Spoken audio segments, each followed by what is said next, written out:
Oi, gente, aqui é o Ananias. Vamos estudar um pouco de hidrostática. Olha só, primeiro, a hidrostática ela tem como função estudar o equilíbrio dos líquidos, por isso hidroestática. Para estudar hidrostática, a gente tem que ver alguns conceitos básicos, como o conceito de densidade e de massa específica. Como que se determina a densidade de um corpo? Densidade é a massa sobre o volume.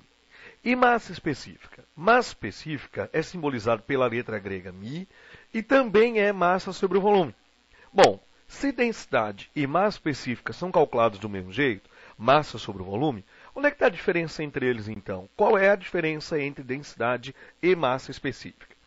Se tu pegar, por exemplo, uma garrafa, um litrão, e tem aquele volume dela e tal, o plástico ocupa um volume de 2 litros. Se tu dividir a massa da garrafa pelo volume que ela ocupa no espaço, tu tem a densidade. Se tu queres calcular a massa específica, tu vai usar a massa da garrafa dividida pelo volume do material que forma aquele corpo. Então, olha só a figura. Quando eu uso o volume que o corpo ocupa no espaço, eu estou calculando a densidade. Quando eu uso o volume do material que forma o corpo, então, olha só a figura, o cara maciço, aí eu tenho o valor da massa específica. A unidade, densidade e massa específica, como são determinados do mesmo jeito, a gente não tem diferença entre a unidade de densidade e massa específica.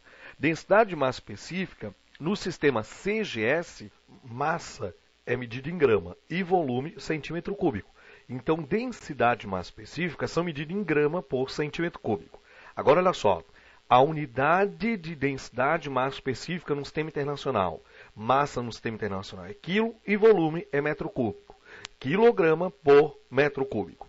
Ô, gente, para transformar de grama por centímetro cúbico para quilograma por metro cúbico, é só multiplicar por 1000. É só multiplicar por 10 na terceira. Com relação aos líquidos, os líquidos eles não possuem diferença entre densidade e massa específica. O líquido não tem a parte oca ou parte maciça. Então, para líquido, densidade e massa específica são iguais. E o único cara que é legal saber o valor da sua densidade ou massa específica é a água. A densidade ou massa específica da água vale 1 grama por centímetro cúbico, ou 1000 quilogramas por metro cúbico. E a grandeza peso específico? Bom, o peso específico é o peso sobre o volume. E esse é o volume do material que forma o corpo. É o mesmo volume utilizado no cálculo da massa específica. Você também sabe que peso de um corpo é massa vezes a gravidade. Então, o peso específico também pode ser a massa específica vezes a gravidade. Com relação à unidade de peso específico, como é peso dividido pelo volume, peso no sistema internacional é medido em Newton e volume em metro cúbico. Então, peso específico é Newton por metro cúbico. Gente, a questão da pressão de uma força. A pressão provocada por uma força é a razão entre a relação entre a força aplicada e a área de contato. Dá uma olhadinha na figura. Para se ter a pressão de uma força com a sua maior intensidade possível, a força ela tem que estar perpendicular à superfície. Então, a razão entre o módulo da força e a área de contato nos fornece o valor da pressão de uma força. Pressão é grandeza escalar. Pressão não tem direção e sentido. Você, por exemplo, sentado aí na cadeira, você também está provocando uma pressão sobre uma área de contato. Você tem o seu peso, a força-peso que é para baixo, e dividindo o módulo da força-peso pela área de contato, sei lá, o tamanho da sua abundância, isso vai te dar o valor da pressão provocada. Se por um acaso tu possuires uma força, ou aplicar uma força sobre uma superfície obliquamente, quer dizer inclinada, então dá uma olhadinha aí na outra figura, tu tem que achar a componente que é perpendicular à superfície. Aquela componente da força que forma 90 graus com a superfície. Pegando o módulo dessa componente pela área de contato, tu vai ter o valor da pressão. A unidade de pressão. Pressão no sistema internacional é Newton por metro quadrado. E Newton por metro quadrado a gente chama de Pascal. Na determinação da pressão que um líquido exerce no fundo do recipiente, nós partimos da mesma ideia da pressão de uma força, já que o líquido ele tem uma massa, por ter uma massa ele vai ter um peso e uma área de contato.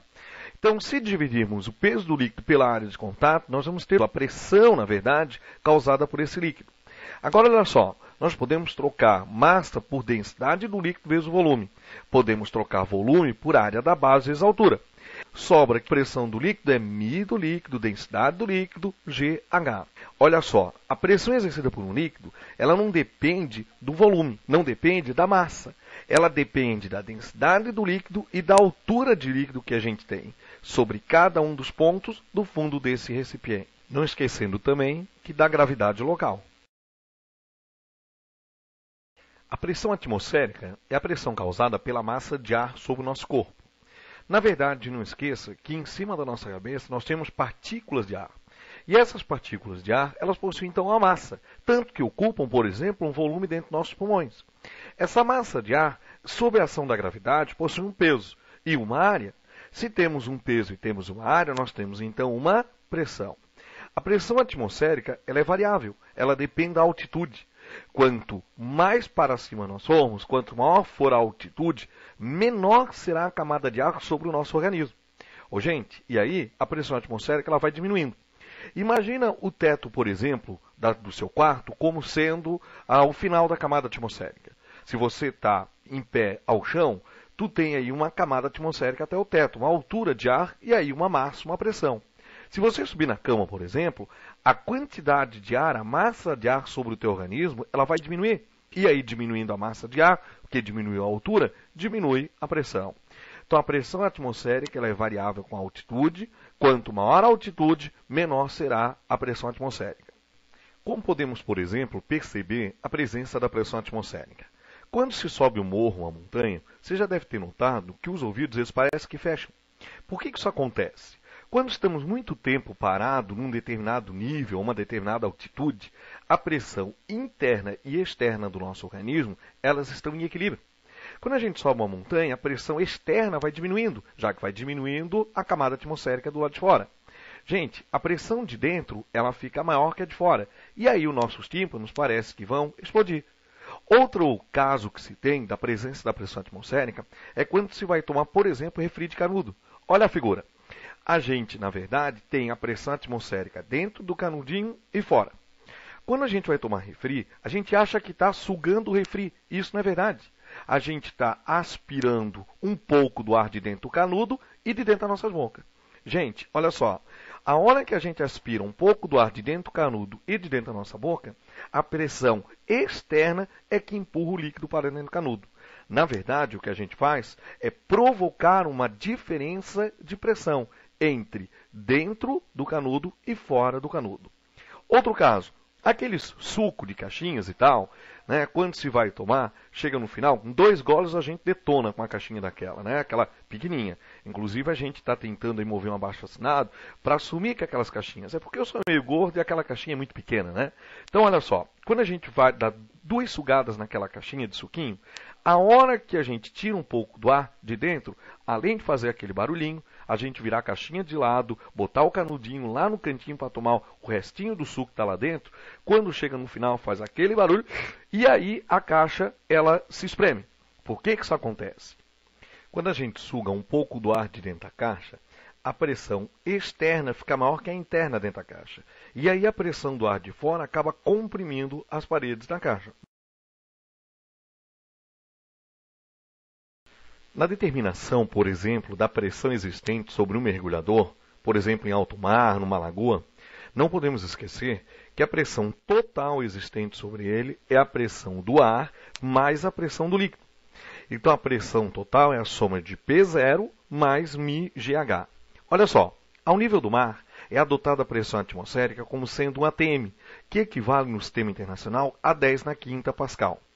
Você também já deve ter ouvido falar em 760 milímetros de mercúrio, ou 76 centímetros de Hg. Quem gosta de fazer essa colocação é o pessoal da química. Na verdade, quem determinou essa equivalência foi o Torricelli. O Torricelli ele fez a seguinte experiência. Ele pegou um tubo de ensaio, colocou o mercúrio dentro desse tubo de ensaio, pegou um segundo recipiente também com mercúrio. Veja a figura.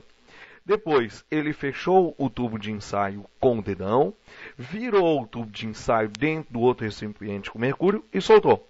E aí ficou percebendo o que acontecia. Olha só na segunda figura. Depois, o que ele fez? Mediu a altura de Mercúrio que tinha ficado parado. Ele percebeu que chegou num determinado ponto, o Mercúrio não conseguia mais descer, mas também não subia.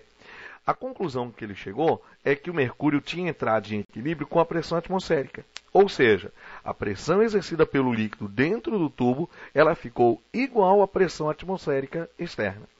Gente, a altura encontrada foi os 760 milímetros de mercúrio.